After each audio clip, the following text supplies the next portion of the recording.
Baik, mari sebelum kita memulai kelas sore hari ini, kita minta tuntunan Tuhan berkuasa atas kehidupan kita masing-masing dan juga pembicara kita dan juga the best host kita, Pak Ronald Sumigar dan juga Pak Dr. Hanas, agar mereka selalu senantiasa diberikan Tuhan kekuatan, hikmat, dan akal budi. Mari Bapak Ibu, para hamba-hamba Allah sekalian, mari kita berdoa. Ya Tuhan Allah di sorga, kami datang kepadamu membawa hidup, hati, jiwa kami untuk terus berpaut hanya kepada Tuhan. Seraya harapan kami besar agar pertemuan kami sore ini dapat berjalan dengan baik. Dari awal sampai dengan selesai, kiranya kuasa Tuhan turun atas kehidupan kami masing-masing. Atas kehidupan Pak Dr. Hanas dan juga Pak Ketua kami, agar mereka senantiasa dilindungi, dikuasai oleh Roh Kudus Tuhan. Sehingga dalam kegiatan-kegiatan ini, mereka dapat memandu kami untuk dapat lebih mengenal Engkau melalui ilmu yang akan disampaikan oleh Pak Dr. Hanas kepada kami. Tuhan Allah di sorga, hamba juga memohon Engkau kuasai segala peralatan yang kami gunakan di rumah kami masing-masing, agar semuanya dapat berfungsi dengan baik dan menjadi sukacita kami tersendiri untuk mengikuti kegiatan ini. Bersama-sama dengan kami di bagian atau di jam yang baik ini ya Allah, kami memohon kepadamu di dalam nama Tuhan Yesus, Juru Selamat kami yang hidup. Amin. Amin.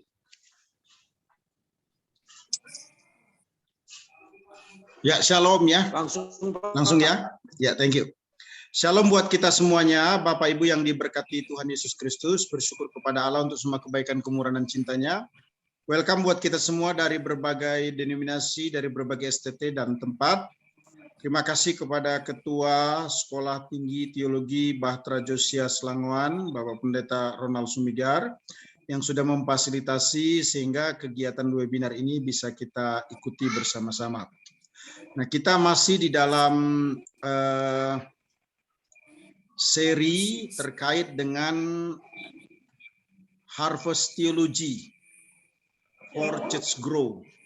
Artinya kita masih dalam webinar Teologia Tuayan untuk pertumbuhan gereja, ya, untuk pertumbuhan gereja. Nah, secara khusus pada saat ini kita akan membahas tentang teologi konseling, ya, pastoral, karena ini merupakan sesuatu yang signifikan untuk kita perhatikan bersama-sama di dalam pertumbuhan gereja, ya. Problem-problem dalam pelayanan pastoral atau isu-isu kontekstual dalam pelayanan pastoral ini salah satunya terkait dengan konseling itu sendiri, ya.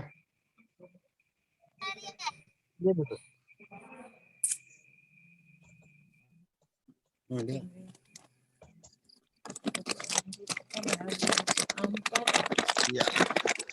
Kita mulai dengan pengertian pastor. Pastor itu sebenarnya istilah lainnya adalah pendeta, ya.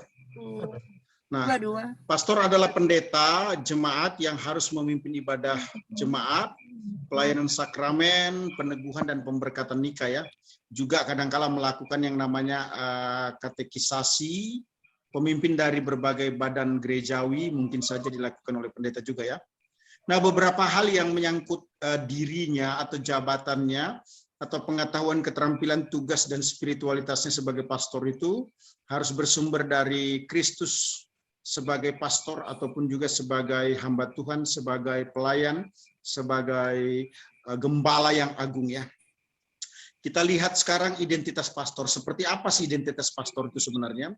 Identitas itu adalah istilah Prancis, ya, yang berarti sama sekali sesuai atau kesamaan atau jati diri. Jadi kalau dikaitkan dengan identitas pastor berarti menunjukkan pribadi sesuai dengan apa yang ia sebutkan atau katakan. Jadi identitas pastor adalah orang yang berada sesuai dengan dirinya sebagai pastor. Nah, betapa sulitnya bagi kita untuk membedakan eksistensi pribadi pastor dari tugas atau profesinya sebagai pastor. Ya. Erikson menulis bahwa identitas pribadi dalam hidup manusia terdapat berbagai fase yang harus dilalui, antara lain fase-fase itu adalah suatu kontinuitas yang jelas. Lalu kalau tidak baik atau tidak berintegritas, maka fase-fase itu dapat dikatakan mengalami krisis atau ketegangan. Nah, ketegangan-ketegangan itu nampak antara pribadi dan jabatan ya, atau antara teologi dan iman, sehingga timbul frustasi yang merugikan identitas diri sendiri. Nah, selanjutnya bisa juga, ya bisa saya lanjutkan ya. Bisa dengar suara saya? Bisa ya?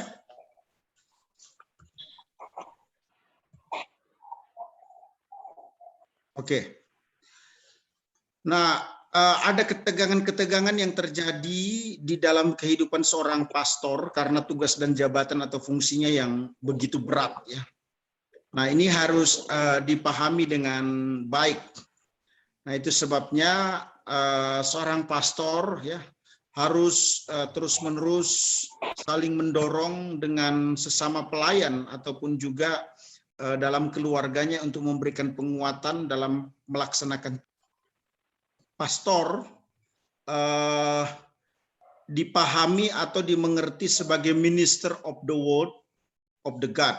Jadi pelayan firman Allah. Nah, seorang pastor harus menemukan dirinya sendiri sebagai pelayan, berbeda dengan yang lainnya ya. Nah, sebagai pastor dia hidup dalam tradisi atau budaya-budaya yang ditetapkan oleh Alkitab itu sendiri. Seorang pastor memang memiliki jabatan gerejawi dan juga memiliki keahlian, karena itu memang menjadi profesinya ya, sebagai wakil dari gereja dalam masyarakat, tentu menghadapi berbagai ketegangan-ketegangan. Dan ini harus dipahami, bahwa dirinya sebagai seorang pastor harus mampu menempatkan diri di tengah-tengah komunitas atau lingkungan yang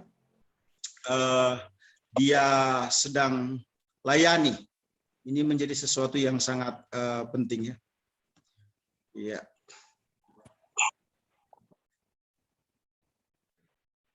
Kemudian kita memegang itu. Kita perhatikan sekarang jabatan pastor ya. Seorang ahli dari Swiss yang bernama Tunation yang mengatakan bahwa seorang pastor memiliki wibawa dalam pelayanan pastoral sesuai dengan apa yang dia beritakan. Jadi pastor itu sebenarnya adalah saudara dari anggota jemaat ya. Tanda yang menentukan panggilan dari seorang untuk melayani sebagai pastor adalah iman dan kepercayaannya sendiri. Nah, namun seorang pastor haruslah seorang ahli dan menjadi seorang teolog yang baik ya. Nah, seorang teolog yang baik itu bukan hanya memposisikan diri dalam jabatan sebagai seorang pendeta atau sebagai pastor, tetapi juga dalam pelayanan yang mampu mengemban jabatan yang ditugaskan dari Allah secara spesifik dalam pelayanan-pelayanan yang sudah Tuhan tentukan. Salah satu contohnya itu bicara tentang pembasuhan kaki ya, yang menunjukkan seorang pastor bukan hanya berbicara preach the word di mimbar, juga memberikan nasihat, didengarkan, dituakan, dihormati, tetapi juga harus melakukan pelayanan yang tidak populer. Salah satunya adalah pembasuhan kaki seperti yang dilakukan oleh Yesus terhadap murid-muridnya. Nah, pelayanan pastoral itu merupakan pelayanan imamat, jangan lupa itu ya. Satu pelayanan yang mulia, yang sungguh menyenangkan hati Allah, walaupun ini tidak mudah untuk dilakukan. Nah, anggota jemaat harus memiliki relasi yang baik dengan pastor, sehingga kewibawaan seorang pastor itu dapat dilihat dan pelayanannya dapat diterima dengan baik. Jabatan pastor bukan merupakan jabatan yang rendah, ya, jabatan yang mulia. Jangan lupa ketika kita mengambil keputusan untuk menjadi seorang pastor, ataupun juga seorang pendeta, kita sedang menerima panggilan ilahi. Walaupun terkadang kita menjadi ciut lemah ataupun juga rendah diri karena kondisi pelayanan yang kita sedang hadapi ataupun kepercayaan yang diberikan kepada kita itu tidak kelihatannya wow gitu ya. Sebutlah jemaatnya tidak banyak di kampung, di desa gitu ya. Orang-orang sederhana, tapi jabatan pemenuhan terhadap panggilan sebagai seorang pastor itu mulia. Jangan lupa. Jadi memangku jabatan gerejawi sebagai seorang pastor itu mempunyai high value atau nilai tertinggi karena orang itu menempatkan dirinya untuk pelayanan yang bersifat spiritual. Jangan lupa ketika kita menjadi seorang pastor atau pendeta, sesungguhnya kita mendapatkan legitimasi dari jemaat ya. Dan juga melalui pergaulan yang kita lakukan, orang akan memberikan penguatan peneguhan bahwa kita betul sebagai seorang pendeta atau seorang pastor. Ingat, jabatan adalah merupakan sesuatu yang sangat melekat di dalam diri kita. Kadangkala kita tidak sadar melakukan sesuatu yang kurang terpuji, yang melekat di dalam diri kita sehingga nama-nama predikat status kita sebagai seorang pastor itu dikait-kaitkannya. Baik, selanjutnya kita lihat keahlian pastor atau pendeta ya. Pastor adalah suatu fungsi rohani yang tidak membutuhkan pengakuan masyarakat, tetapi yang ditatang oleh gereja. Artinya gini, masyarakat yang tidak percaya Kristus mau mengakui Anda sebagai seorang pendeta atau tidak, itu tidak penting ya. Yang paling penting itu bagaimana Anda mengabdikan diri sepenuhnya kepada Allah dan Anda diterima di gereja. Kenapa? Karena yang membuat kita bisa melayani itu karena ada jemaat ya.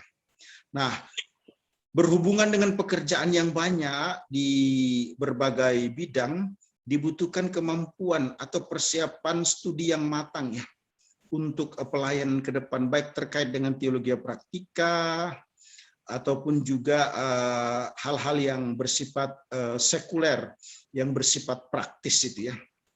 Nah, kalau kita perhatikan teologi praktika ini kan sebenarnya membicarakan tentang satu pekerjaan atau pelayanan gereja di mana seorang pastor atau pendeta bisa melebur di dalamnya, sehingga Injil itu diinterpretasikan bukan lagi dalam bentuk kata-kata, tapi Injil itu diinterpretasikan dalam bentuk sikap.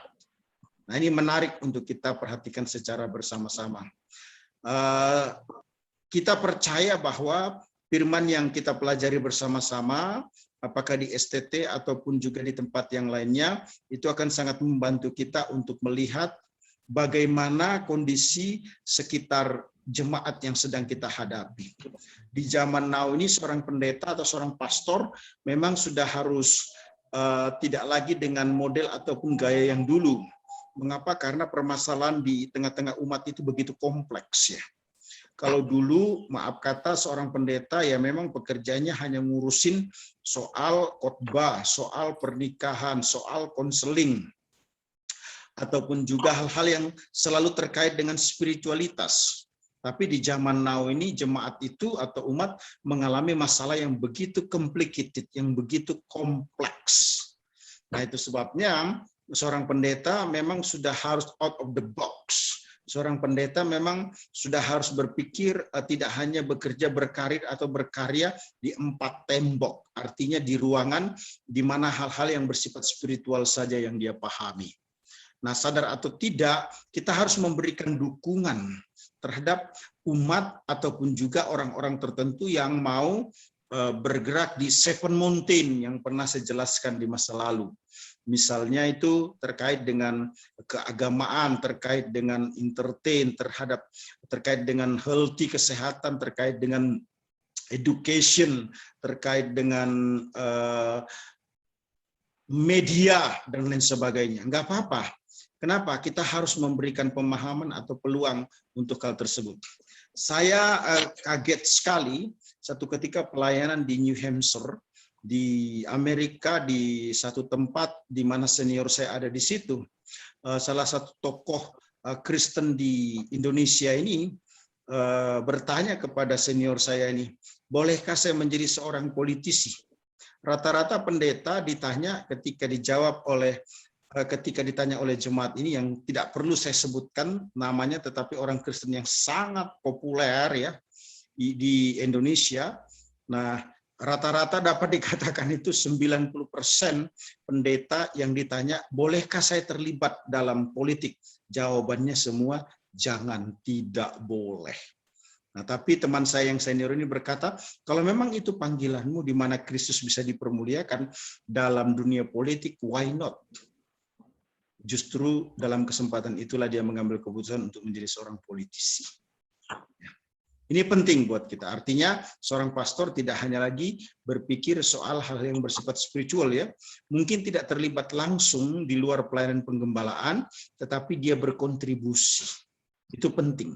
Karena bagi seorang jemaat, arahan ataupun dukungan dari seorang pastor atau seorang gembala untuk sesuatu yang dia kerjakan, dia merasa valid, dia merasa sah, dia merasa enjoy, dia merasa memiliki covering spiritual, perlindungan rohani, dia merasa nyaman untuk mengambil keputusan apa yang harus dia lakukan.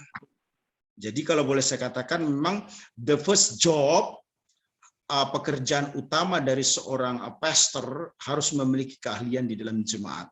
Tetapi dia harus memiliki second job, bukan berarti dua pekerjaan begitu ya.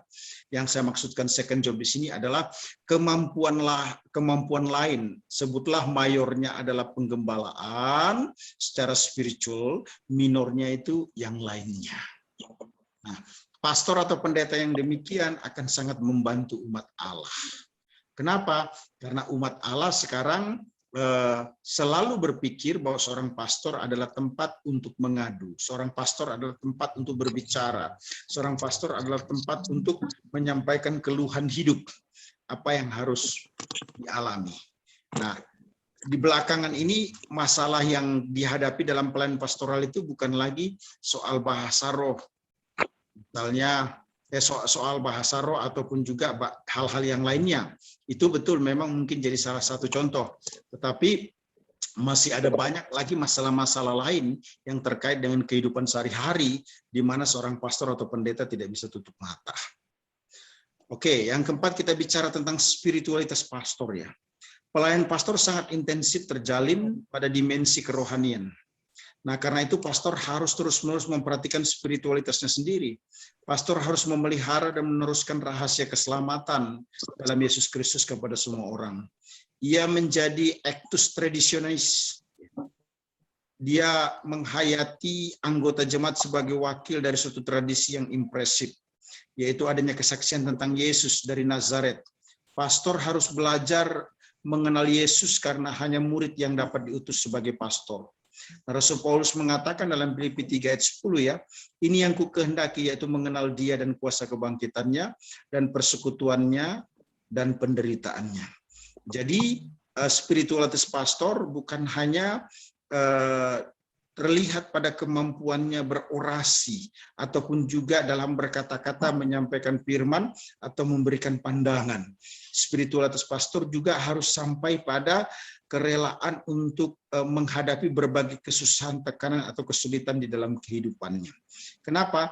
Karena iman itu akan semakin kuat dan teguh di dalam diri seorang pastor ketika pastor itu sedang berhadapan dengan berbagai kesulitan di dalam kehidupannya. Nah, dalam menghadapi persoalan seorang pastor itu harus berani eksis ya. Dia harus memperlihatkan ada pertolongan, kasih, dan kuasa Allah atas setiap pergumulan. Kita mau atau tidak sebagai seorang pendeta atau seorang pastor, jangan sampai menjadi lemah. Walaupun mungkin pergumulan yang kita hadapi lebih berat dari yang dihadapi oleh jemaat. Karena sadar atau tidak jemaat sangat bergantung dan berharap kepada kita sebagai seorang leader. Bukan munafik, tapi sebaiknya jangan menunjukkan kesusahan, kesesakan yang sebenarnya itu adalah kekuatan untuk menolong kita mengalami pertumbuhan rohani ataupun juga penguatan peneguhan di dalam pelayanan. Perlihatkanlah kepada umat bahwa kita betul-betul menjadi pelayan yang memiliki spiritualitas yang baik. Gitu ya. Yang kelima terkait dengan rumah pastor ya. Rumah pastor itu biasa juga disebut sebagai apa? Pastori. Nah, bagi pastor yang sudah menikah, pelayanannya kadang membawa konsekuensi yang menyulitkan rumah tangga.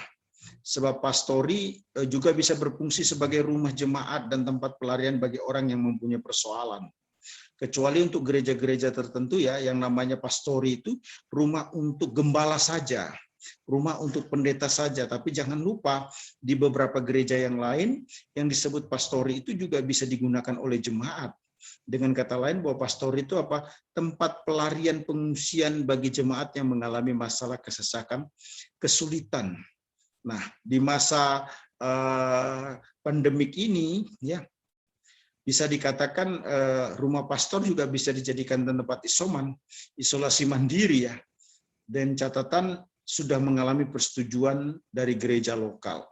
Nah, itu sebabnya rumah pastor harus dipahami bukan hanya menjadi tempat tinggal bagi seorang pastor, seorang pendeta. Pastori itu juga menjadi rumah bagi jemaat.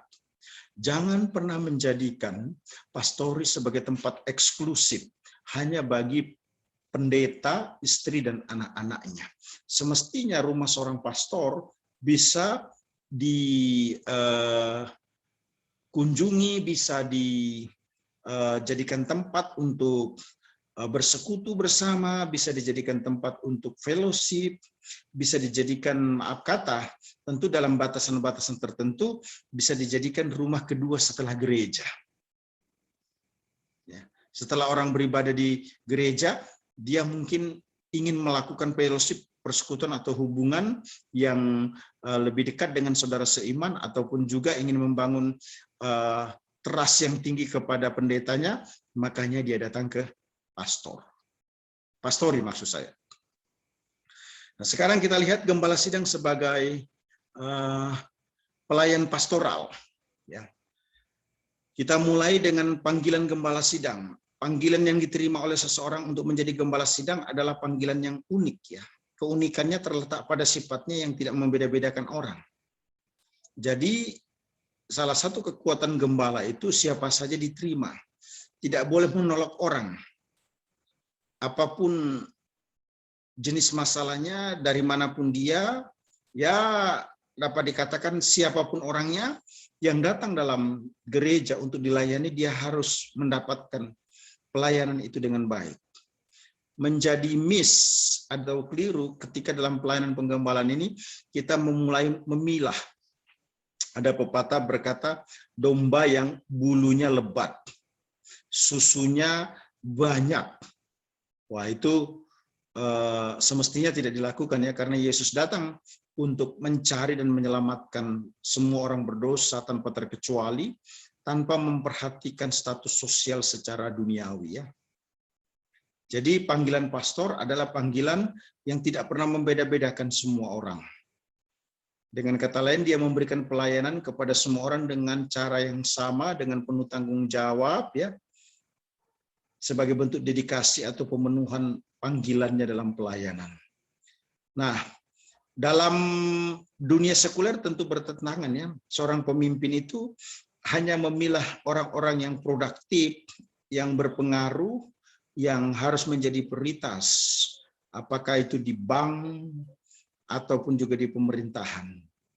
Siapa lu, siapa gua. Ketika lu memang orang yang patut gua layani, gua akan datang merendahkan hati dan melayani lu. Nah, dalam pelayanan pastoral tidak bisa begitu.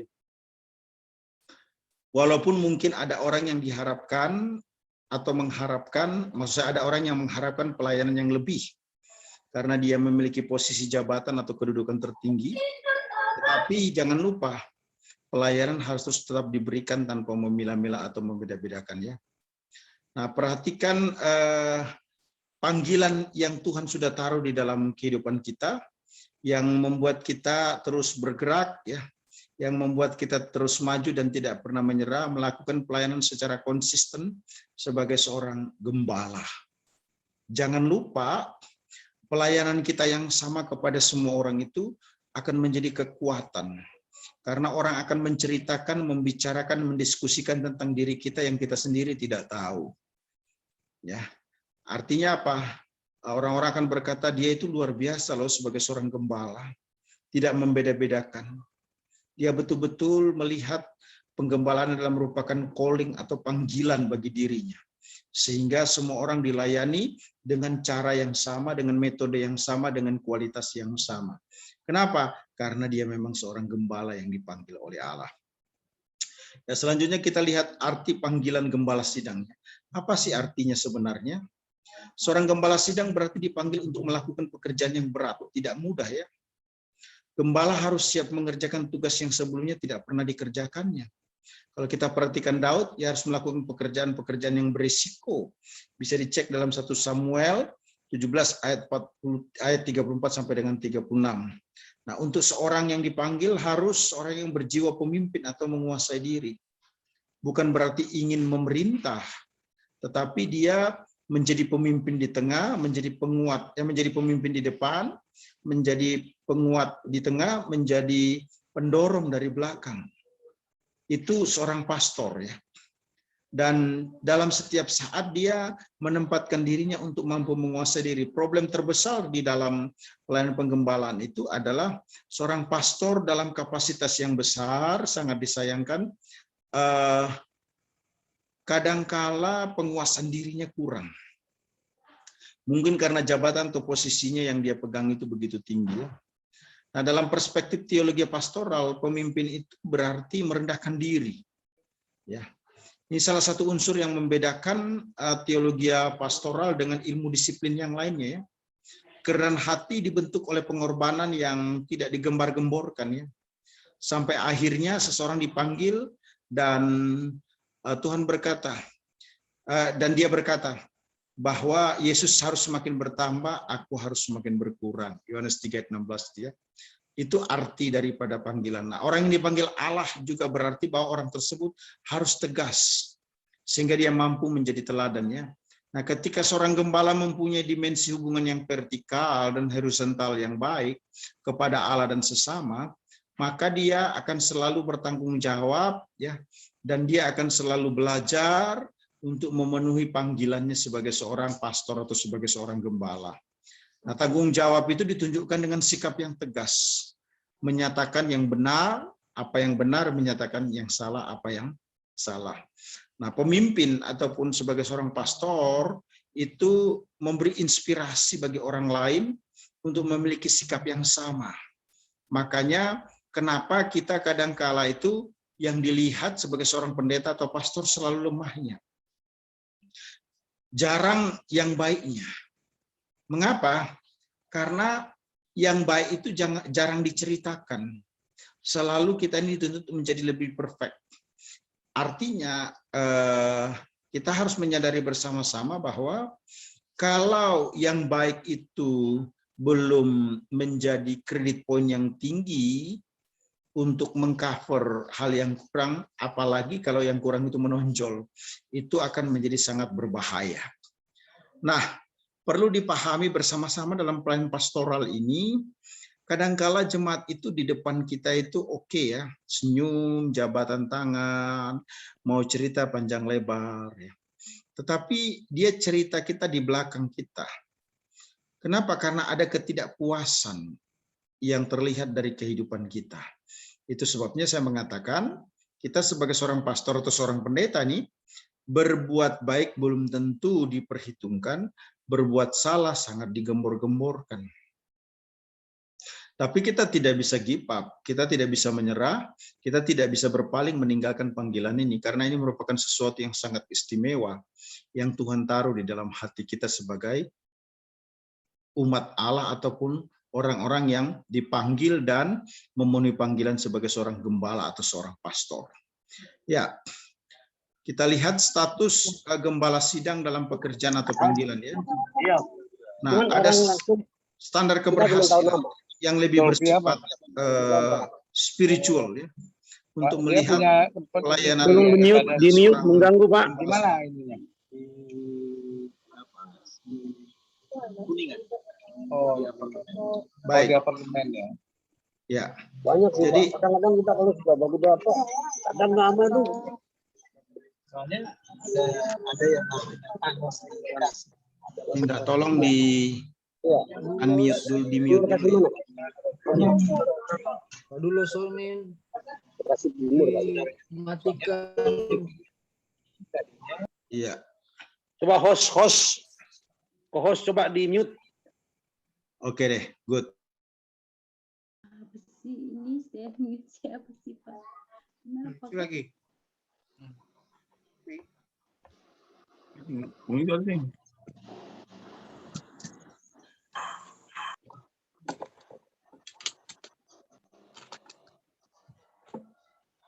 Sudah terjadi. Mereka ada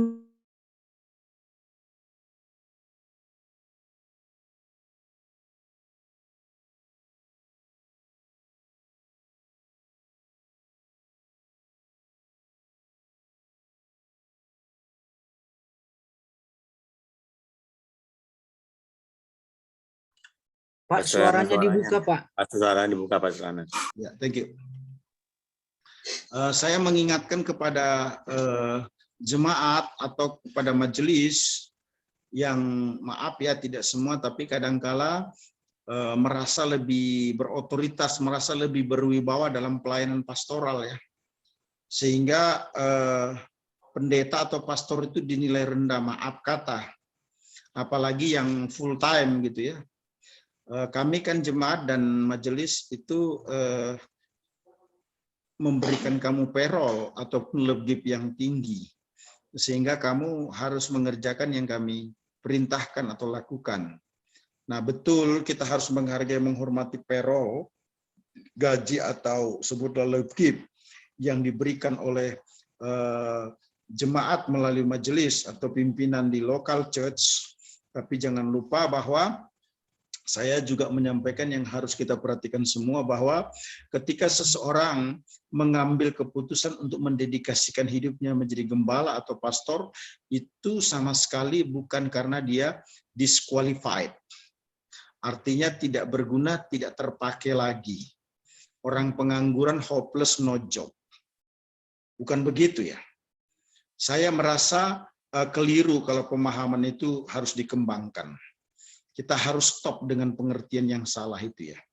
Kita harus bersyukur, berterima kasih kalau di satu local church ada pastor atau pendeta. Dan kita harus menghargai, mengapresiasi itu. Begini Bapak Ibu ya, ini agak keras ngomongnya nih ya. Ketika gembala Anda itu kelihatannya bajunya kucel dukel mukel, maka semestinya ada sensitif yang kuat di dalam hati jemaat atau majelis. Kenapa pendeta saya seperti itu? Padahal dia full time. Rupanya saya tidak mendandani. Jadi positive thinkingnya harus terlihat. Bahwa ketika seorang pendeta atau gembala berpakaian elegan, bawa mobil, kemudian terlihat rapi gitu ya. Oke punyalah. Yang harus bangga itu jemaat ataupun juga majelisnya. Jangan sebaliknya ada situasi kondisi yang menunjukkan sesuatu yang baik. Pendetanya punya rumah, pendetanya punya mobil, pendetanya pakaian dan dananya juga oke. Sebutlah diperoleh dari pelayanan, jemaat malah iri, itu keliru besar. Kenapa? Kecintaan jemaat kepada seorang pendeta atau hamba Tuhan itu salah satu ditunjukkan dengan penampilan keluarga pendeta itu. Jadi dengan kata lain bahwa kalau pendeta itu tampak kelihatan smart, tampak kelihatan kinclong dalam artian positif gitu ya, tampak kelihatan elegan, itu semestinya menjadi kebanggaan bagi jemaat atau majelis. Kenapa? Wow, pendeta saya atau gembala saya performan di mana-mana oke punya. Kok bisa begitu? Iya, karena kami jemaat memperhatikan, mempedulikan pendeta kami. Gitu ya. Tapi sebaliknya kalau seorang pendeta performanya tidak oke, ya, dalam satu forum atau pertemuan, maka semestinya harus dipahami atau disadari dengan sungguh-sungguh. Mungkin jemaatnya memang tidak memperhatikan atau tidak memperdulikan dia. Itu sangat tragik ya, sangat tragik. Saya mengulangi dengan penuh kerendahan hati. Gembala yang orang yang mengambil keputusan menjadi pendeta atau gembala itu merupakan panggilan. Bukan kebetulan, coba-coba, atau karena disqualified. Nah, itu sebabnya berbangga dan bersyukurlah sebagai seorang jemaat jika ada orang yang mengambil keputusan untuk menyerahkan diri menjadi seorang pendeta atau gembala. Dan kita punya kewajiban sebagai jemaat untuk menunjukkan kepedulian dan cinta kita kepada pendeta ataupun pastor di local church dengan memberikan apa yang menjadi fasilitas kebutuhan atau yang diperlukan bagi pastor tersebut. Ya baik, kita masuk di sebab-sebab kegagalan gembala sidang atau pastor. Kenapa sih kok bisa gagal? Kegagalan seorang gembala sidang itu berhubungan erat dengan pemahamannya terhadap statusnya ya. Jika dia menganggap dirinya sebagai pemimpin dan tidak memerlukan orang lain, maka cara memperlakukan orang lain akan sesuai dengan kemampuannya sendiri dan tidak berdasar pada tertib. Kenapa? Dia merasa the top leader, dia menjadi superman, dia menjadi superstar di dalam pelayanan itu ya. Sehingga semua orang harus mendengarkan dia, diktator bahasa to the point-nya. Walaupun dilakukan lebih smart atau lebih cantik kelihatannya gitu ya, lebih halus. Tapi sebenarnya dia diktator. Kenapa diktator? Karena menganggap orang lain tidak mampu dan tidak dibutuhkan pandangan atau pendapatnya. Dia mengerjakan pelayanan penggembalaan itu berdasarkan kemauannya. Dia merasa sebagai seorang gembala, paling hebat, paling kuat, paling oke, paling bisa melakukan segala sesuatu. Lupa bahwa yang dilayani ini bukanlah benda tapi manusia yang membutuhkan sesuatu yang lebih baik, gitu ya, untuk kehidupan dalam pelayanan. Itu sebabnya seorang gembala harus berhati-hati. Nah, dibutuhkan profesionalisme dan sikap yang baik di dalam melakukan pelayanan penggembalaannya. Ada kesulitan ataupun tantangan yang dihadapi dalam pelayanan penggembalaan yang bisa saja menyita perhatian pendeta dalam pelayanan karena tugas dan tanggung jawab tertentu ya. Nah, perlu dipahami bahwa setiap pendeta ataupun juga pastor mungkin saja ada dalam kondisi-kondisi yang terpuruk karena pelayanan yang begitu kuat menekan di dalam dirinya ya. Pendeta kan juga manusia. Tetapi menjadi kegagalan bagi seorang pendeta ketika dia mencoba untuk memiliki sakit hati atau kedengkian. Kalau dia mulai mengasihi diri sendiri, apalagi menjadi congkak, begitu ya. Saya katakan bahwa pendeta ini sebenarnya belum patut untuk menjadi pendeta karena dia masih punya masalah. Hemat saya, seorang pendeta itu semua kekurangan kelemahannya harus sudah selesai ketika dia ada di bangku kuliah atau di kampus. Sehingga waktu dia dinyatakan tamat, maka dia menunjukkan buah, bukan lagi mengalami proses ataupun juga belajar untuk berbuah.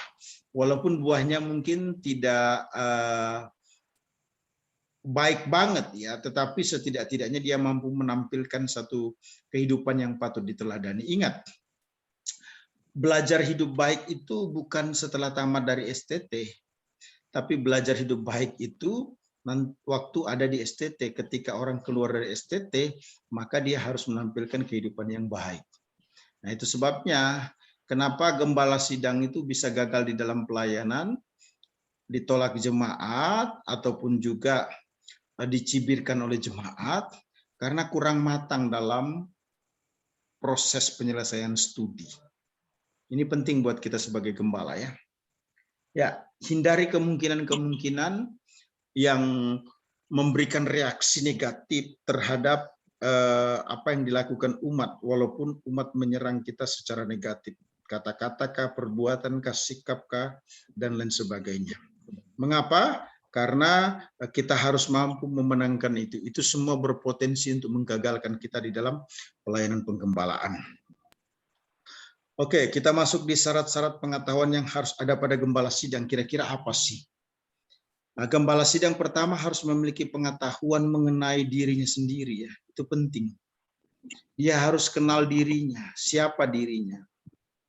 Sebelum dia melakukan pelayanan, sebelum dia melakukan apapun juga, dia harus sadar siapa dirinya.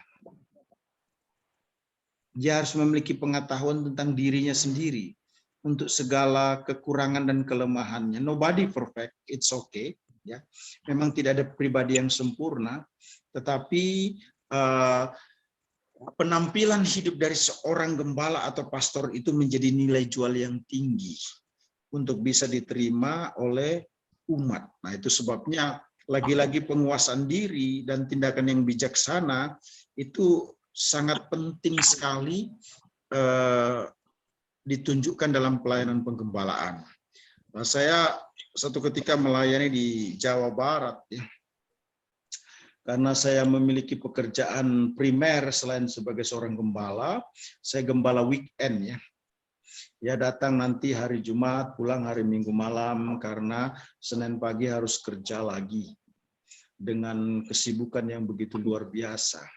Nah, itu memang jadi pergumulan tertentu juga bagi seorang pendeta, seorang gembala, seorang pastor yang memiliki pekerjaan utama selain penggembalaan ya.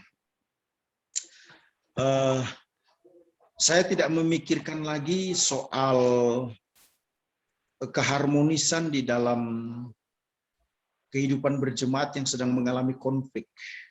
Bukan karena saya, tapi karena mereka. Jadi jemaat ini konflik. Dan saya disarankan oleh salah satu jemaat yang sedang berkonflik dengan yang lain untuk mengambil keputusan apa yang harus dilakukan.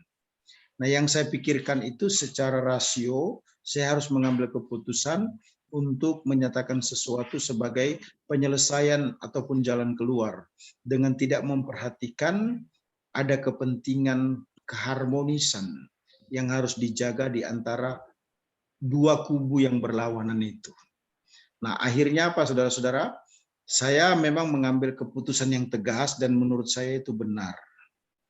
Apalagi kalau terkait dengan uang ya. Biasanya kan ada jemaat tuh yang berani minjem duit ke majelis. Saya sebagai pendeta tidak pegang duit. Nah, kemudian jemaat minta untuk dipinjemin, kemudian dipinjemin, satu orang dipinjemin, yang lain juga pengen pinjem. Itu jadi problem itu ya. Nah, seorang gembala sidang harus lebih memikirkan kepada keutuhan keharmonisan. Walaupun mungkin keputusan yang diambil itu tampaknya kurang tepat. Tapi bagi kita sebagai seorang gembala atau seorang pastor, keutuhan keharmonisan dalam jemaat itu menjadi prioritas. Karena kita sedang menggembalakan mereka, bukan menguasai, mengendalikan, atau ingin memiliki mereka. Jadi pendeta harus mengenal diri dengan baik. Ia harus mengenal orang lain juga dengan baik. Ia seperti pemanah yang ahli tetapi tidak mempunyai sasaran. Jadi mengenal diri sendiri dan orang lain adalah dosis yang berbeda ya. Nah, perlu diperhatikan mengenal kebutuhan, mengetahui perbedaan dan faktor lingkungan lainnya ya. Perbedaan muncul karena adanya kebutuhan yang berbeda yang disebabkan salah satunya oleh faktor lingkungan ya. Nah, itu perlu disadari dalam kehidupan pendeta. Ya. Kemudian yang ketiga adalah seorang pendeta harus mengetahui kebutuhan pokok manusia ya. Nah, Peter Wongso itu mendaftarkan beberapa kebutuhan yang penting. Selain diakui, manusia itu harus diakomodasi dan dikontrol dalam pemenuhannya. Kira-kira begitu pernyataan beliau ya. Nah, artinya seorang gembala itu harus mengakui keberadaan orang lain yang dibimbingnya. Tidak bermakna kalau orang lain minta untuk kita berikan saran, dia tidak berpengetahuan atau tidak bisa berbuat apa-apa ya. Mungkin saja orang itu sebenarnya jauh lebih tahu dari apa yang semestinya kita sampaikan. Tetapi orang tersebut, karena kita pendeta atau gembala, dia hanya membutuhkan penguatan, peneguhan dari kita sebenarnya. Mengapa saya katakan demikian? Karena jemaat ini menghormati, menghargai kita. Jadi ketika mereka bertanya bukan karena mereka bodoh atau tidak punya jalan keluar. tapi hanya ingin mendapatkan konfirmasi apa yang harus dilakukan atau dikerjakan. Jadi bukan tidak bisa berbuat apa-apa. Dia menghargai, menghormati, seolah-olah kita adalah Tuhan di bumi bagi umat itu. Itu saya kira hal yang wajar, yang normal dari kehidupan jemaat ya. Nah, kemudian yang keempat, seorang gembala harus menyadari bahwa setiap manusia mempunyai cara-cara yang berbeda dalam menyikapi kehidupan. Ya. Nah, refleksi dari kepribadian manusia itu berbeda-beda. Setidaknya ada 4 ya. Misalnya apa? Sanguin, kolerik, melankolik maupun juga plekmatik ya. Itu dapat dikatakan perangai yang ada di dalam diri seseorang yang berbeda-beda. Itu bukan sesuatu yang salah, melainkan keberagaman yang harus diperhatikan oleh seorang gembala ketika orang itu menghadapi masalah atau pergumulan, sehingga bisa menempatkan diri pada sikap yang tepat, gitu ya. Nah, pemahaman pelayanan kekristenan sedikit demi sedikit itu menghilangkan perbedaan. Ya, nah, tugas gembala sidang dapat menggunakan kaum awam ya untuk terlibat di dalamnya. Ingat bahwa pelayanan tidak harus dilakukan sendiri, melainkan juga melibatkan orang lain yang tentu memenuhi kualifikasi spiritual. Sehingga seorang pelayan atau seorang pendeta bisa menjadi lebih efektif, banyak hal yang bisa dikerjakan atau dilakukan di dalam pelayanannya. Baik, kita masuk di gembala sidang dalam tugas penggembalaan pendampingan pastoral.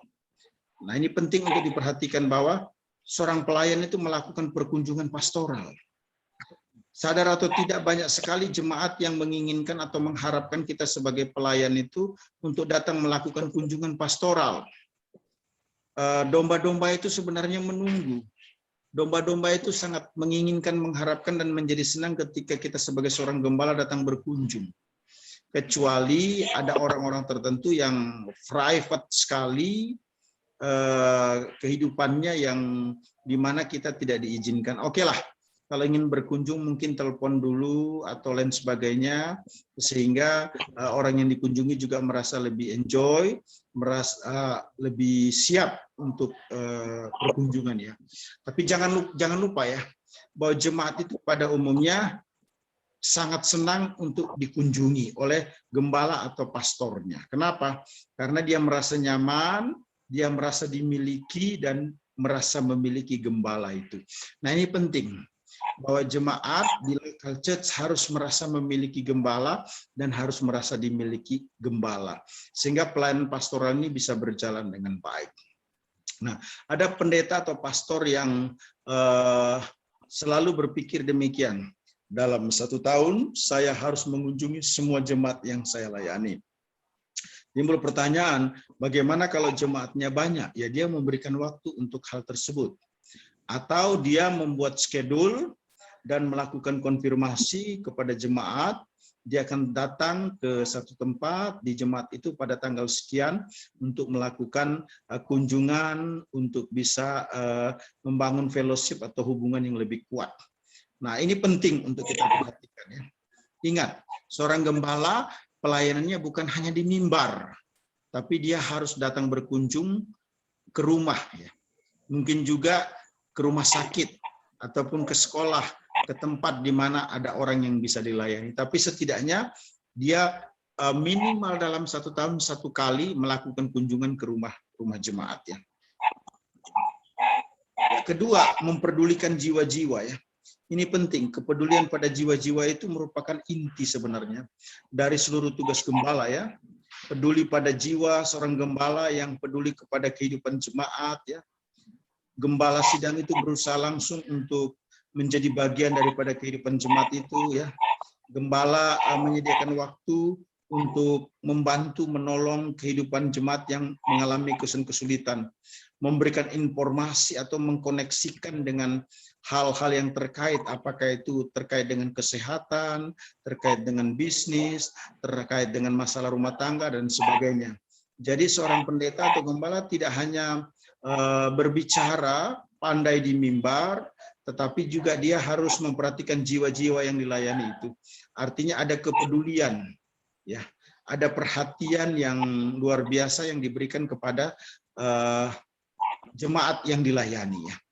Nah, Oden sebagai penulis menyebut 3 bagian kehidupan manusia yang harus dipedulikan. Pertama, soal kebutuhan fisik. Ya, kebutuhan fisik ini menjadi penting ya.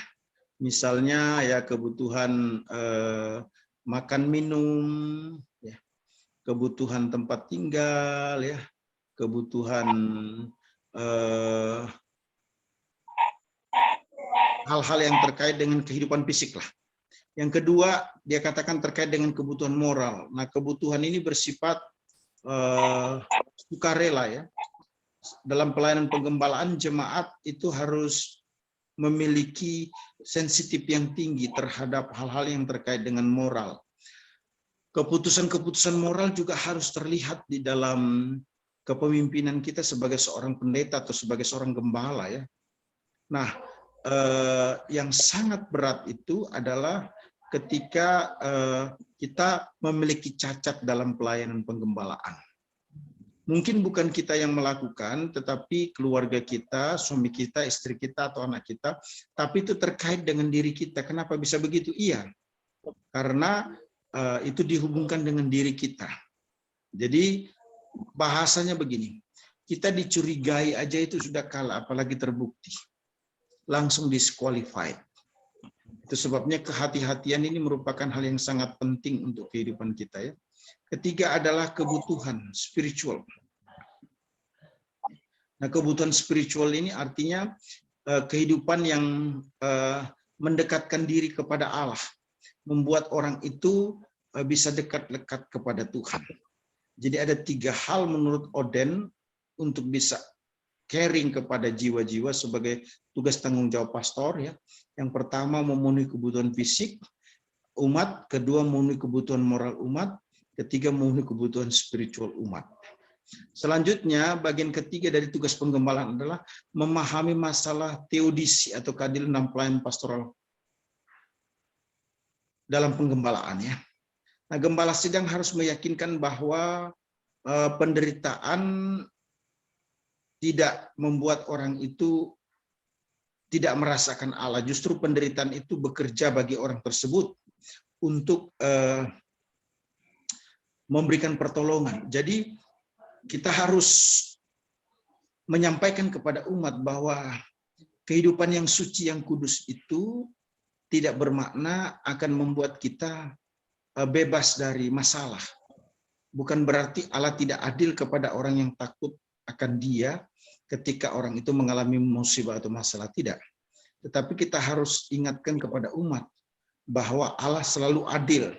Dan dalam kesesakan atau kesulitan yang dihadapi itu, harus diingatkan kepada mereka bahwa penderitaan yang dialami itu adalah merupakan bagian daripada pergumulan untuk mempercayai Allah tidak pernah salah di dalam mengambil keputusan atau tindakan. Nah, ini penting buat kita sebagai pelayan Tuhan, agar umat Allah memahami atau menyadari bahwa Allah adil dalam segala sesuatunya. Yang keempat itu memahami wanita dalam jabatan penggembalaan. Untuk beberapa gereja tertentu masih menolak ya gembala sidang perempuan, tetapi sudah banyak gereja juga yang siap ataupun rela untuk digembalakan oleh wanita ataupun perempuan. Nah, sebenarnya ini bicara tentang masalah budaya saya kira ya. Untuk hal-hal tertentu memang hanya pria yang bisa lakukan, tapi tidak berarti bahwa wanita tidak mendapatkan kesempatan untuk menjadi seorang pendeta ataupun seorang gembala. Nah, kita perlu menguatkan para wanita di dalam pelayanan penggembalaan, sebab ada teks yang begitu cukup saya kira ya, untuk menguatkan, meneguhkan bahwa seorang wanita itu patut terlibat di dalam pelayanan. Tetapi memang saya lebih memilih bahwa jika ada seorang pria di dalam pelayanan itu untuk menjadi gembala atau pendeta, mungkin dia jauh lebih baik ya untuk melakukan tugas itu dibanding dengan wanita. Sebagai bentuk respek terhadap para pria. Jadi berbagai kegiatan atau aktivitas dalam pelayanan penggembalaan, jika itu masih dimungkinkan oleh seorang laki-laki untuk melakukannya, maka sebaiknya dipercayakan kepada beliau. Kemudian kita memperhatikan pendampingan pastoral ya. Nah, dalam teologi pastoral terdapat yang namanya pendampingan pastoral, artinya suatu profesi untuk memberikan pertolongan. Seorang pendeta atau pastor mengikatkan diri dalam hubungan untuk menolong orang lain ya, sehingga Injil dapat disampaikan, ada fellowship terjadi dalam kehidupan umat Allah, dan setiap umat itu bisa melihat adanya breakthrough atau terobosan di dalam kehidupan keberimanannya. Apakah itu terkait dengan masalah rumah tangga, pelayanan, pekerjaan, ataupun kesehatan. Nah, seorang pastor atau pendeta harus memberikan pendampingan pastoral kepada orang-orang yang sedang mengalami masalah ini. Nah, pendampingan pastoral itu sangat terkait dengan kepercayaan ya, atau kedudukan, bahkan juga prestis seseorang. Nah, pendampingan ini menjadi penting untuk membantu anak-anak Tuhan sehingga dia menemukan yang terbaik ataupun solusi atas setiap masalah yang sedang dia hadapi. Ingat bahwa pendeta atau pastor yang hebat itu ada justru di dalam kesusahan, ada justru dalam kesesakan, ada justru ketika dibutuhkan. Begitu ya. Nah, yang jadi problem itu begini. Ada pastor atau pendeta suka berkatnya dari jemaat atau pemberian jemaat. Tetapi ketika dibutuhkan atau diharapkan untuk hadir dalam pergumulan atau masalah tertentu yang dihadapi oleh jemaat, justru dia tidak ada di situ. Nah, itu problem yang harus diperhatikan. Semestinya itu tidak terjadi ya. Kenapa? Karena pastor itu memang memiliki tugas. Apa itu? Melakukan pendampingan kepada jemaat yang dilayani. Oke, kita perhatikan pentingnya pendampingan pastoral. Nah, ada orang melayani orang lain yang mengalami kesukaran atau musibah, ya, menganggap itu sebagai sesuatu yang layak atau memang wajib. Nah, saya kira di dalam kehidupan pastor, ya, ketika melihat ada pergumulan yang berat, semestinya harus dipahami dia memiliki panggilan yang kuat untuk melayani orang-orang yang demikian. Sebab pilihannya untuk menjadi seorang pastor atau pendeta memang adalah pilihan untuk menjadi penolong. Jadi missing keliru besar kalau seorang pastor atau pendeta itu hanya melihat itu sebagai jabatan atau posisi. Panggilan pastor ya itu justru panggilan yang mulia, di mana dia mengambil keputusan untuk menolong orang lain. Tentu harus dikerjakan dengan kasih atau cinta kepada Kristus dan sesama ya. Coba kita perhatikan apa yang dikerjakan dokter perawat, pekerja sosial. Semuanya sebenarnya menolong, melayani orang lain. Tidak begitu beda dengan seorang pastor yang memberikan pendampingan pelayanan pastoral kepada umat yang mengalami masalah. Namun yang paling utama atau yang paling signifikan membedakan kita dari dokter perawat ataupun pekerja sosial adalah kita mengerjakannya karena kasih Kristus. Jadi ada satu dorongan yang begitu kuat, karena Kristus begitu mengasihi kita, maka kita juga mengasihi orang lain. Dan jangan lupa, salah satu ataupun juga ajaran utama Kristus yang paling menonjol itu adalah mengasihi Tuhan dengan segenap hati, jiwa, akal, budi, dan mengasihi sesama seperti diri sendiri. Itu sangat penting untuk kita perhatikan ya. Selanjutnya kita lihat adanya tantangan pendampingan pastoral. Ketika gembala melakukan pelayanan pastoral, itu tidak mudah ya. Ada tantangan-tantangan yang dia hadapi. Nah, tujuan dasar pendampingan sebenarnya kan menuntun orang untuk mengenal kasih Kristus. Ya. Nah, sehingga di dalam pelayanan pastor, dalam kepemimpinannya itu, orang-orang lain akan dimampukan untuk memahami kehendak Allah secara baik. Ada bakat-bakat kepemimpinan yang terlihat dari diri kita yang bisa dirasakan oleh orang lain. Gitu ya. Tapi ketika seorang pastor itu tidak mampu mengelit atau memimpin umat, dia akan menjadi statis, dia akan menjadi dingin, dia tidak akan bisa berinteraksi. Bahasa kerennya sekarang adalah karena keterbatasan kemampuan spiritual, keterbatasan kemampuan manajerial, keterbatasan kemampuan di dalam memimpin umat, mengakibatkan pelayanan itu tidak bisa berkembang. Ya. Nah, itu sebabnya dia sebagai seorang pastor perlu dibantu. Ya. Itu bagi dirinya, apalagi orang lain yang bermasalah. Nah, itu sebabnya sebaiknya seorang pastor mampu setidaknya menyelesaikan masalah atau pergumulannya sendiri, gitu ya. Walaupun tidak ada manusia yang hebat di dunia ini, tetapi keputusan untuk menjadi seorang pastor itu artinya dia menyerahkan seluruh permasalahannya kepada Tuhan.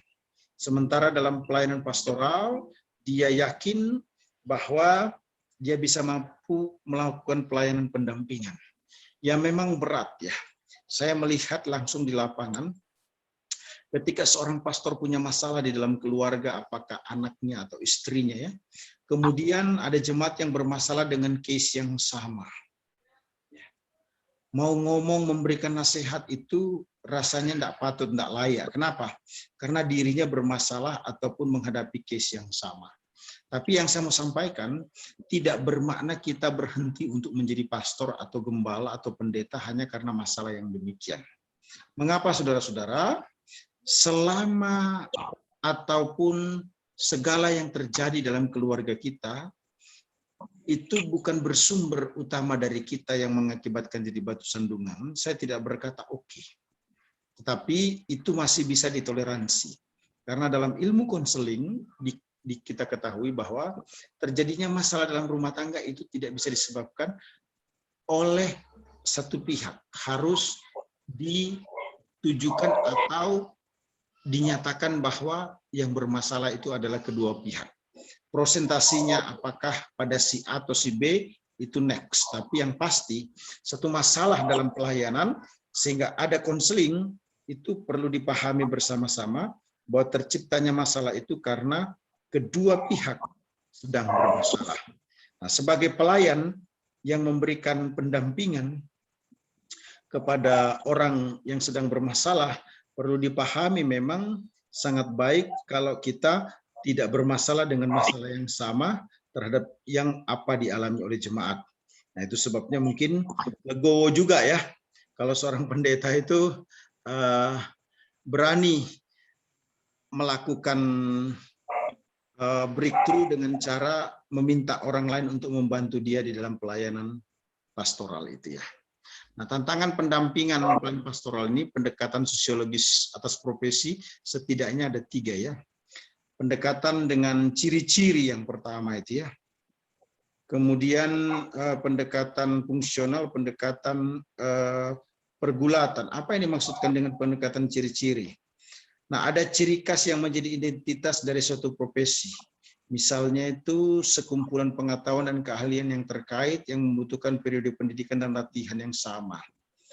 Kemudian si calon pelaksana itu menjalani tes pengetahuan dan kemampuan sebelum diperkenankan melaksanakan profesi tersebut sebagai seorang yang menolong melakukan pendampingan ya. Yang ketiga ada supervisi dan penerbitan atas prestasi kerja yang bersangkutan. Kemudian masih bicara tentang pendekatan ciri-ciri ya, ketaatan pada kode etik yang menunjukkan kepentingan orang lain di atas, mengutamakan kepentingan orang lain di atas kepentingan pribadi. Nah, itu pendekatan sosiologis etis profesi terkait dengan ciri-ciri, pendekatan ciri-ciri. Yang kedua kita bicara tentang pendekatan fungsional ya. Nah, salah satu cara dalam menentukan kriteria yang lebih tepat itu apa toh? Dengan memperhatikan fungsi-fungsi sosial yang dilaksanakan oleh profesi-profesi yang muncul ya. Di mana pendekatan ini menjelaskan hubungan dengan mengendornya kesetiaan pada ikatan dalam keluarga. Yang ketiga itu bicara tentang pendekatan pergulatan, artinya ada kritik terhadap 2 pendekatan sebelumnya ya. Di mana ada pendekatan-pendekatan yang lebih idealis yang bisa disampaikan ataupun dilakukan. Selanjutnya kita masuk di bagian konseling pastoral ya.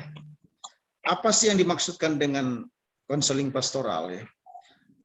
Berbagai cara yang terbaik untuk membedakan konseling pastoral dari konseling non pastoral itu adalah mengenali kekhususan konseling pastoral itu ya.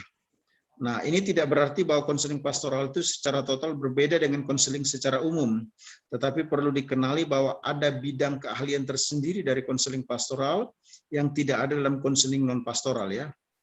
Nah, jati diri sebagai seorang konselor pastoral, latar belakang sejarah perlu dimunculkan dan membedakan secara khusus dari konseling non pastoral ya. Nah, dengan demikian konseling pastoral itu bisa memberi sumbangan yang khas, memberikan sesuatu yang signifikan dalam konseling ya. Nah, pastoral counseling itu apa toh? Kalau dapat didefinisikan itu merupakan interpersonal relationship, satu dialog ya yang sifatnya tidak monolog ya, yang terjadi antara pendeta yang disebut dengan konselor dan umat yang sedang mengalami masalah yang disebut dengan konseli, di mana bisa saja keduanya ini saling interaksi dalam artian positif untuk melakukan konseling pastoral yang lebih intensif, yang lebih baik. Tentu diharapkan ada kontribusi yang positif dari pelayanan tersebut ya. Kita perhatikan teori dan praktek konseling pastoral ya. Pastor itu kan dalam bahasa Indonesia diartikan sebagai gembala ya, atau penggembala. Jadi pastor itu melakukan kegiatan untuk mencari dan mengunjungi anggota jemaat satu persatu ya, yang sedang bergulat atau bergumul dengan persoalan yang menghimpit di dalam kehidupannya. Apa yang harus dilakukan seorang pastor untuk bisa melakukan konseling dengan baik? Ya, pertama dia harus mencari dan mengunjungi jemaat. Pastor sebagai pelayan itu harus mencari dan mengunjungi jemaat. Jemaat harus dikunjungi ya. Apakah dia hadir di gereja atau tidak? Jangan menganggap jemaat yang datang selalu gereja tidak punya masalah ya. Mereka juga membutuhkan untuk dikunjungi. Datang aja berkunjung ke jemaat itu. Dengan menggunakan durasi yang lama, maka pasti dia mulai bercerita tentang masalah yang dia hadapi. Ingat, kita sebagai seorang pastor itu harus menjaga kerahasiaan daripada umat yang sedang bergumul ya. Tidak boleh dibocorkan kepada siapapun, sebab itu sangat serius. Ya. Yang kedua adalah satu persatu, artinya pastoral ada pelayanan yang ditunjukkan kepada satu persatu jemaat, bukan melayani secara general. Kalau satu keluarga memiliki anggota sebutlah 5, maka sesungguhnya kita tidak bisa hanya melayani salah satu, misalnya kepala keluarganya saja. Kita juga harus melayani istri maupun anak-anak daripada keluarga itu satu persatu. Jadi touch heart-nya itu everyone. Jamahan atau sentuhan hatinya itu kepada setiap orang, bukan mewakili keluarga ya. Yang ketiga adalah sedang bergumul. Apa artinya? Pastor adalah pelayan yang diberikan kepada jemaat yang sedang bergumul. Memang jemaat itu punya banyak masalah. Itu sebabnya kita perlu ada dalam pergumulan mereka. Hebatnya pastor itu apa? Ada dalam suka dan duka bersama dengan jemaat. Ada dalam kurang dan limpah bersama dengan jemaat. Ingat baik-baik ya, ketika kita menjadi seorang pastor atau pendeta, tidak bisa terlibat atau umat tidak merasakan bahwa kita ada dalam kesesakan, kesulitan, penderitaan, tekanan mereka. Ketika jemaat itu diberkati atau sukses, dia akan pindah dan tidak terikat di gereja lokal di mana kita menggembalakan. Kenapa? Karena dia tidak merasa ada orang yang bersama-sama dia dalam kesulitan. Nanti dia waktu sukses, dia merasa itu terjadi dengan sendirinya tanpa pendampingan pelayan pastoral ataupun juga tidak ada konseling yang diberikan kepada orang tersebut. Kemudian yang keempat adalah firman Tuhan. Pastor itu harus memberitakan firman. Dan dipastikan orang yang bergumul dengan firman Allah itu lebih tenang. Dipastikan orang yang suka membaca Alkitab itu dalam menghadapi pergumulan dia percaya Tuhan menolong. Dipastikan orang yang sering menyelidiki firman Allah, mendengarkan khotbah, maka spiritualitasnya akan semakin lebih baik. Yang kelima adalah iman. Artinya apa? Kepercayaan atau keyakinan yang kuat kepada Tuhan. Keyakinan yang kuat kepada Tuhan bahwa Tuhan bisa menolong, Tuhan berkuasa, Tuhan hebat, Tuhan perkasa. Dia bukan hanya membuat umat itu menerima Yesus secara pribadi untuk memiliki kepastian hidup yang kekal, tetapi juga dia mengalami kemenangan atas kesesakan kesulitan yang dihadapi di bumi. Kemudian kita melihat tentang konseling. Kata konseling itu mengandung arti membimbing, mendampingi, menuntun, yang mengarahkan.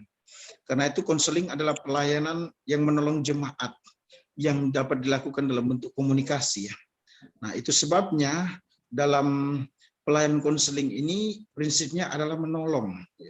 Harus, jangan lupa itu. Menolong artinya apa? Sebuah proses percakapan untuk menolong konseli atau yang bermasalah, sehingga orang itu bisa menyampaikan apa yang menjadi pergumulannya. Yang kedua, percakapan. Ada proses yang harus dilakukan dalam bentuk percakapan. Percakapan itu adalah merupakan percakapan biasa ya, tapi terjadi secara interaktif, komunikatif, timbal balik, dan mendalam. Karena sedang menolong konseli yang sedang menghadapi masalah. Ketiga itu mengarahkan. Artinya dalam percakapan itu, konselor harus mendampingi, membimbing, dan mengarahkan konseli atau orang yang sedang bermasalah itu. Tidak mendiktenya, tidak boleh ya, tidak boleh memaksanya, tidak boleh juga menghakimi konseli atau jemaat yang sedang datang kepada kita dengan segala permasalahannya.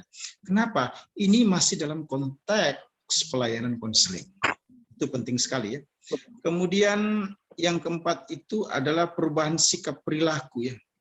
Artinya konseling itu diukur dari perubahan perilaku yang terjadi di dalam apakah kehidupan yang dicontoh oleh konseli dari konselor ya, ataupun juga satu perubahan yang terjadi di dalam kehidupan konseli itu. Artinya gini, ada pemahaman perilaku dan perbuatan yang perlu diubah atau dibaharui dari kehidupan konseli yang akan dibantu oleh konselor itu sendiri. Kemudian kita lihat konseling pastoral ya. Konseling pastoral itu adalah hubungan timbal balik antara hamba Tuhan sebagai konselor dan jemaat sebagai konselinya ya. Nah, hubungan timbal balik yang dimaksudkan itu suasana percakapan yang ideal sehingga mencapai satu tujuan sebagaimana yang dimaksudkan oleh Allah. Coba kita perhatikan baik-baik ya. Pertama, konseling pastoral merupakan tugas yang sangat penting dilaksanakan oleh gereja ya. Mengapa? Karena jemaat yang bermasalah itu merupakan domba-domba yang Tuhan percayakan kepada kita sebagai pastor atau pendeta untuk kita gembalakan. Ketika mereka ada masalah, itu tanggung jawab kita untuk mendampingi dia dalam konseling. Yang kedua itu, konseling bergumul perlu dikunjungi. Jangan biarkan jemaat itu sendiri sepi tanpa didampingi oleh seorang pendeta. Kenapa? Dia semakin kalut, semakin susah bisa mengambil keputusan-keputusan yang mencederai dirinya, melukai dirinya, merugikan dirinya, yang tidak bisa dikembalikan lagi pada posisi yang stabil ya. Nah, kemudian yang ketiga itu pertolongan dilakukan melalui proses konseling. Artinya seorang pastor selalu membangun komunikasi sehingga terjadi satu interaksi yang baik, ada pola-pola yang diterapkan untuk bisa understanding, ada pemahaman, ada supporting, ada pendukungan, ada interpretasi, ada evaluasi, ada action atau tindakan ya. Nah, ini semua apa ini? Merupakan sesuatu yang penting sebagai respon konselor terhadap konseli yang sedang mengalami masalah. Kemudian yang keempat, terjadi percakapan yang berlangsung timbal balik mendalam terarah ya. Ada pengaruh yang diberikan oleh seorang konselor terhadap konseli yang sedang bermasalah. Ada pertolongan ataupun ide ataupun juga tawaran sebagai solusi atas masalah yang dihadapi. Kemudian yang kelima itu perubahan terjadi karena iman ketaatan kepada firman Tuhan ya. Apapun yang kita sarankan jika tidak berdasarkan firman Tuhan itu keliru. Penting sih seorang konselor, seorang pastor memberikan dorongan berdasarkan fakta atau lapangan ataupun juga kesaksian dari beberapa jemaat atau yang dilihat secara langsung ya.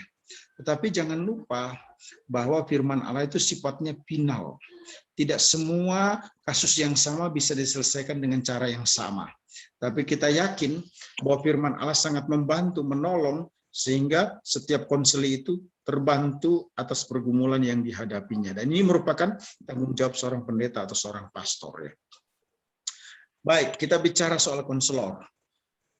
Konselor adalah orang yang dipanggil untuk membantu konseli. Dalam hal ini adalah pendeta. Jadi pendetalah yang paling pertama bertanggung jawab atas kehidupan konseli ataupun jemaat yang mengalami pergumulan atau permasalahan. Itu sebabnya dapat dikatakan bahwa seorang pendeta harus ready untuk mendengarkan kabar baik ataupun juga kabar buruk dari kehidupan umat yang sedang dilayani. Karena untuk itulah dia dipanggil. Nah, ketika seorang pendeta atau pastor menjadi konselor, sebaiknya dia juga mengundang atau melibatkan para penatua ataupun pelayan ataupun hamba-hamba Tuhan yang ada. Dia sebagai pastor tidak menanganinya sendiri. Mengapa? Karena sesungguhnya masalah jemaat itu begitu kompleks. Baik. Kita masuk di bagian tujuan konseling pastoral itu ada berapa sih? Pertama, mencari yang bergumul. Artinya, konseling pastoral itu memang ditujukan kepada orang yang sedang bergumul atau orang yang bermasalah. Apakah terkait dengan kuasa kegelapan ataupun juga masalah-masalah lainnya. Kedua itu menolong untuk membutuhkan uluran tangan. Seorang konselor memang terkadang tidak hanya bisa memberikan nasihat, tapi memberikan bantuan berupa finansial mungkin ataupun yang lainnya yang bisa dia lakukan untuk menolong konselinya. Dan itu memang menjadi tugas atau tujuan dari konseling pastoral. Yang ketiga, mendampingi dan membimbing. Artinya apapun yang dikerjakan konseli dalam konteks tertentu, dia perlu pendampingan ataupun juga perlu pembimbingan dari konselornya agar dia merasa yakin atau mantap. Ini kejadian yang benar nih ya. Seorang jemaat ini pelayanan lagi-lagi di luar negeri ya. Itu sudah 3 kali test drive. Ya, di Amerika itu kan harus ada license orang kalau bawa mobil ya. 3 kali test drive gagal semua. Tes yang keempat, dia datang ke rumah pendetanya. Untuk apa? Untuk mendapatkan penguatan pendampingan saja. Bukan hanya didoakan, tapi didampingi, ditemani sampai ke tempat test drive. Menarik, ini kesaksian betul ya. Walaupun mungkin tidak terjadi selalu demikian. Umat itu atau jemaat itu apa? Lulus ngedrive, dapat license untuk ngedrive, untuk bawa mobil. Kelihatannya sepele ya, hanya didampingi, ditemani oleh pendetanya, tapi itu merupakan sesuatu yang sangat penting bagi jemaat itu. Dia merasa confidence, aman, dan yakin ketika pendetanya bersama dengan dia. Ya, keempat, berusaha menemukan solusi. Artinya seorang konselor memang harus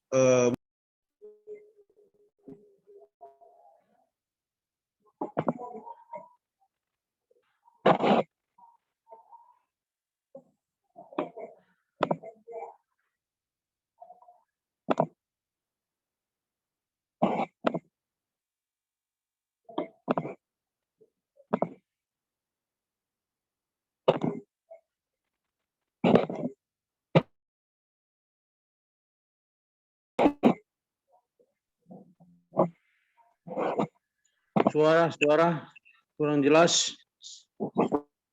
Dokter Hanas, suaranya kurang jelas. saya ada posisi bahwa jemaat itu bukan hanya pemahamannya yang perlu dibantu untuk di-clear. Hidupin Pak. Pak Anas, Pak Dokter Anas hidupin. Iya, ini saya sudah ini ya. Suaranya ada? Sudah mute ini? Oke ya, bisa saya lanjutkan ya. Suara ada bisa dengar? Halo? Pak Ronald, suara bisa dengar? Bisa ya? Ya, oke.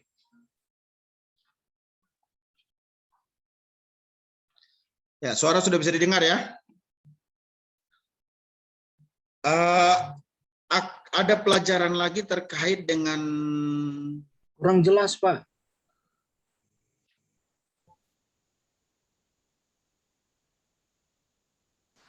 Oke, bisa dengar suara saya? Bisa ya? Bisa dengar suara? Oke ya. Ada pendampingan pastoral holistik. Ya. Singkat saja, pelayanan ini dilakukan pada dasarnya seperti yang dilakukan oleh Yesus ya. Bahwa umat itu ya, suara saya sudah bisa lagi? Oke. Ya, terima kasih. Ya, bisa. Thank you.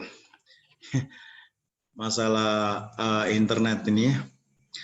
Kemudian kita lihat klinik pastoral education atau CPE ya.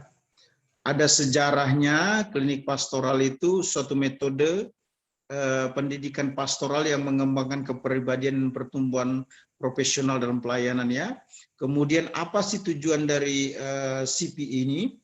Tujuannya itu sangat menarik ya kalau kita perhatikan.